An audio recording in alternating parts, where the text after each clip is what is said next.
people, how you doing? So, it's time to check out the video capabilities of the S22 Ultra compared against the great iPhone 14 Pro. I mean, I say great because it's just the basic expectation that iPhones have always been amazing in video and that's just not gonna change.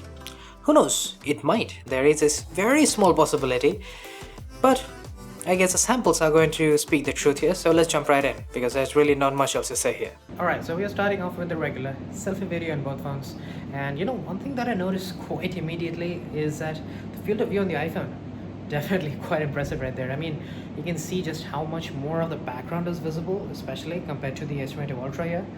And well, I mean, it looks nice, at least on the viewfinder. We'll obviously see if there are any major differences, and I'll talk about that soon enough, along with the audio, of course. Now we have portrait video on both of these phones, and yes, the cinematic mode on the iPhone, Apple seems to have improved quite a bit, especially because we have proper 4K video now compared to, I think 1080p. I think it's still 1080p on the S22 Ultra, and I think that's a major upgrade. I mean, compared to what we had before, clearly 4K is going to make at least the details much better. Now, edge detection and all that, I'll talk about that in a moment. You know, I have to see it for myself to really understand if edge detection has improved or not. But yeah, cinematic video on the iPhone, it definitely shows some promise. So this right here is portrait video on both phones now. Usually I don't really do this stuff because, well, you know, I never really believed in portrait video all that much, but at this point I had to like test it out because I am excited about the iPhone. That one has 4K cinematic video this time around, as I said, with the selfie side of things. And well, by the way, just so you know, we have a huge air conditioner running full speed back there, so the audio might sound a touch muffled. It kind of resembles slightly windy conditions, in a manner of speaking. Alright, so for the selfie video, I think one of the very obvious things that I noticed almost immediately is that the detail levels are very good on the iPhone. And the overall white balance, the way it handles the warmth in the scene, definitely looks more realistic compared to a little bit of magenta that we're getting on the S22. I mean, it's a small difference and you can really only see it side by side. I don't think it's going to be a problem on the S22, but it's definitely something the iPhone does better. And finally, for audio, both have slightly different methods of doing things. You know, the S22, it'll cancel out more noise, but it'll also muffle your voice a little, while the iPhone will do the opposite, essentially. And I guess I personally prefer the iPhone here because I just like the crispier voice. But then moving on to the cinematic mode, well, I guess it's an interesting situation. The iPhone has very soft edges. Yes, the detail levels are very impressive. With 4K on the iPhone, it is by far and wide better compared to the S22 Ultra, no doubt about that. But the edges are not quite as well defined as the S22. And the iPhone, as nice as it looks, it doesn't really have that level of accuracy. And it's a very similar story for the rear camera portrait video as well. You know, you get some edges that are going to be, you know, messed up on both phones, but the general sharpness and accuracy is definitely higher on the S22. But the iPhone does have the advantage of 4K over 1080p on the S22. But then for regular 4K video with the rear cameras, yes, the iPhone is so much more detailed over here. Like the sharpness, the textures, everything really pops out, and the slightly higher contrast helps out in that regard a fair bit as well. Also, dynamic range, in case you're wondering, really good on both phones. You're not going to have any complaints there. Vibrance is higher on the S22 as expected, and you know, it's just the details that really make me prefer the iPhone here. And also stabilization, very similar on both. Now before we move on, I kind of wanted to talk about how seamlessly the iPhone can switch between lenses here. It is very smooth, almost like butter, compared to the S22, which has some jitteriness happening in there. I mean, yeah, you can kind of see how the detail kind of pops out when you zoom in or zoom out to the other lens, but it is way more seamless compared to the S22. But then going over to the ultra-wide video, as you can see, we once again have very similar characteristics as the main camera. The detail levels are slightly higher on the iPhone. It's not as big a difference as we saw in the main cameras for obvious reasons. You know, the main camera is where the iPhone had its like biggest upgrade over multiple generations. So you suppose that's going to be the area where we see the most improvement. But I also see an issue with white balance on the iPhone. Especially with the ultra-wide, it does seem to fluctuate a little. It sometimes get really warm or it'll sometimes go really cool. Bear that in mind. However, moving on, we are going to the extremes of the zoom now. This is 10x on the S22 Ultra and also on the iPhone, but obviously the details are unrivaled on the S22. But you know, 10x zoom, you can't really use it unless you're just standing still at one place. 2x on the other hand, with sensor crop on the iPhone 14 Pro, it is immaculate how nice everything looks. And yes, there is a pinch, and by that I quite literally mean a pinch of detail loss on the iPhone when you use that 2x sensor crop. But compared to the S22, which loses out on a ton of detail, I mean, this looks basically as good as optical quality on the iPhone at least, and you know, it is so good that I would quite easily consider using 2x zoom normally with 4K video, while on the S22 that's not exactly an option now, is it? Now when we go to 3x, you know, this is where you're really going to have issues with stabilization because you are cropping in quite a bit, so naturally stabilization is going to be an issue. Now both phones have similar problems with stabilization, but the detail levels once again higher on the iPhone, as you'd expect. You know, the video quality in general is just higher on the iPhone, and that's just the way it goes. Now moving straight over to 4K 60, and over here, one thing that I noticed immediately is that the detail loss on the iPhone is significantly more than on the S22 Ultra. But don't get me wrong, the detail and the sharpness, it is still better on the iPhone, but the difference is not nearly as much as we saw with the main cameras when using 4K 30. So yeah, that's definitely a drawback when using 4K 60, especially on the iPhone. I mean, the S22 doesn't really seem to be affected that much. But when we go to the ultra wide, yes, details are still slightly better on the iPhone. I'm not even sure if you guys can see this after YouTube compression, but it is better. Having said that, the fluctuating white balance, yeah, we still have that happening here. Now you may have to, you know, scrub back and see it a few more times to really see it happening, but trust me, I've seen it multiple times and it is definitely present. And in action mode, it was quite prevalent. And of course, if you wanted to use 2x with 4K 60, that is a very good option on the iPhone once again. That sensor crop, it is doing its magic right here, and you can see it just looks so much better compared to the S22. Now moving on to action mode. Now here I'm starting off with the main camera and then zooming out to the ultra wide. You can see the problems with the white balance. It is fluctuating quite a bit on the iPhone. Now the general stabilization compared to Super Steady on the S22 is very similar, but the quality is massively better. It is using a higher resolution, 2.8K compared to 1080p, and that right there, it's making a huge difference. Yes, there's a white balance problem, and you know, who knows, it might get fixed or it might not, but the general quality of the video that you're gonna get, it is so much better on the iPhone, and also it does have better dynamic range.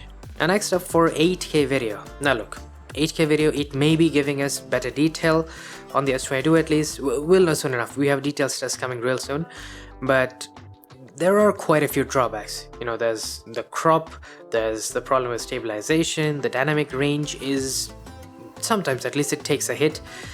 So yeah, for the most part, you're gonna have issues when using 8K, so you know, keep that in mind. Now moving on, however, we also get ProRes video on the iPhone 14 Pro. And essentially, for all professionals, this is a very good feature to have, especially in your smartphone. It's just going to give you really uncompressed video that you can just push to the limits, especially when it comes to color grading or stuff like that. It is very, very helpful to have the option to shoot ProRes. The only downside on the 128 gigs of iPhone 14 Pro and Pro Maxes is that you cannot use anything more than 1080p. If you get the 256 or 512GB versions, then you can use 4K. And now of course moving on to HDR. Now yes, we get Dolby Vision on the iPhone versus HDR 10 Plus on the S22, and these are the HDR transcoded versions, so they obviously do not look nearly as nice as they did on the respective phone displays. But having said that, you know, I like how the iPhone looks here. It's not oversaturating like the S22, and it definitely has slightly lower contrast, which sort of helps out with the dynamic range. And of course, it has better detail compared to the S22. That's pretty obvious, but what I really liked about the iPhone is that it managed to handle the exposure and it lowered it down quite gradually and smoothly when I pointed the camera at the sun. That was definitely nice to see. And moving on to our coveted details test. This is 4K 30 with the main cameras, and we're going to crop in to 5 times. And I mean, this really isn't coming to me as a surprise, because even when we shot the regular 4K video, I could see immediately the staggeringly higher amount of detail on the iPhone. Now yes, there are some sharpening artifacts happening on the iPhone. It is definitely processing the video a little bit more, but the details that you gain, it is significant compared to the S22 Ultra. I mean, it almost looks like the S22 is out of focus, but that's really not the case. That is the amount of detail that you can get from the S22 Ultra. But then when I used 8K, of course the framing wasn't exactly easy. I tried to distance it properly enough, comparing it to the 4K on the iPhone, but yeah, managed to do so for the most part. And as you can see, once again zooming into 5x, the detail difference is not really there. I mean, if anything, I would say the 8K is suffering more in terms of detail preservation compared to 4K on the S22. And yeah, the lighting conditions were in perfect daylight, but I can quite easily attest that they were very good lighting conditions for indoors. Like, there was a very bright white light shining on it, and you had some light in the background as well, so I'm not sure why 8K doesn't look good. I did use tap to focus in case you were curious, but yeah, the iPhone is taking a lead by a few miles for details. And then finally for the ultra-wide camera, and this time we are using slightly more difficult lighting just to really bring out any major differences that we may see when you're using the camera.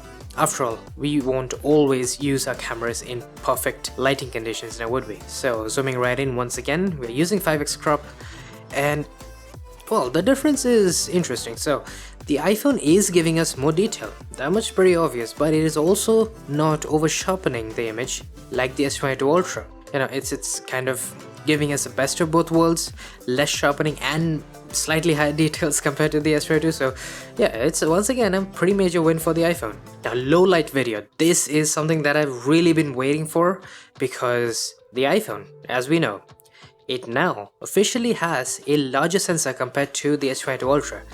It has been a lot of years since something like that has happened. I'm not even sure what the last time was when the iPhones had better hardware compared to Samsung's best offerings. But yeah, as I said, this larger sensor with the iPhone's really high quality video processing capabilities, it's gotta perform really well, it's got to shine. And it does really, really well. Both the detail preservation and the noise reduction is staggeringly better on the iPhone. I mean, it's a really huge difference, and even though I expected something like that, it is still surprising me quite a bit. I'm very impressed by how good the iPhone looks, especially with the main camera. The low light video is so much better compared to what we had ever seen before. As for the ultra-wide camera, the differences are far less compared to the main camera.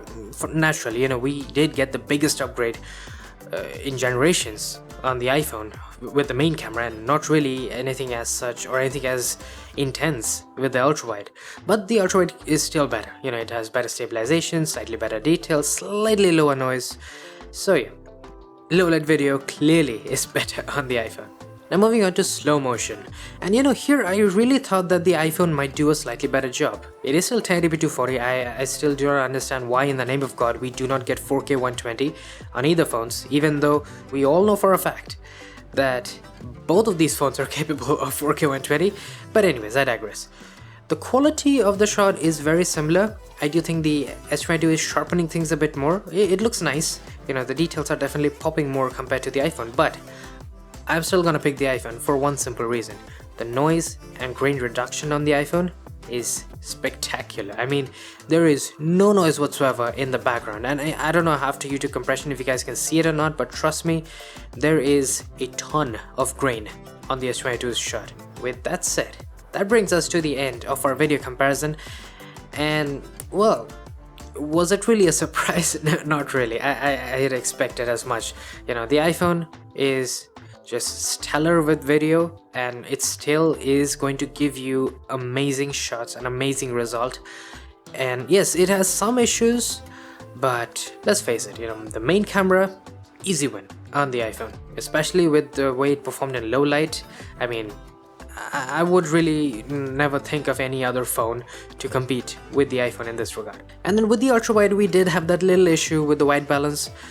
Now, how much that is going to affect you, it really depends on how much you're going to use the ultra wide, and the lighting conditions as well could influence that stuff. So bear that in mind, it is a problem on the iPhone. But then of course, the iPhone also gives you 2x zoom with near optical quality without actually adding a whole another camera. So that right there is another huge win in my books. So yeah, the iPhone hands down takes a win with video. And so next up we'll have a photography comparison coming for the Moto H30 Ultra. I'm really raring to try that camera out. It's a very interesting camera. If you haven't seen the unboxing, it's on the channel, but until then, please drop a like if you enjoyed this video. It does help me out a lot, and subscribe of course if you haven't already and you don't want to miss out on many camera comparisons to come. I'll be seeing you guys soon enough. Cheers.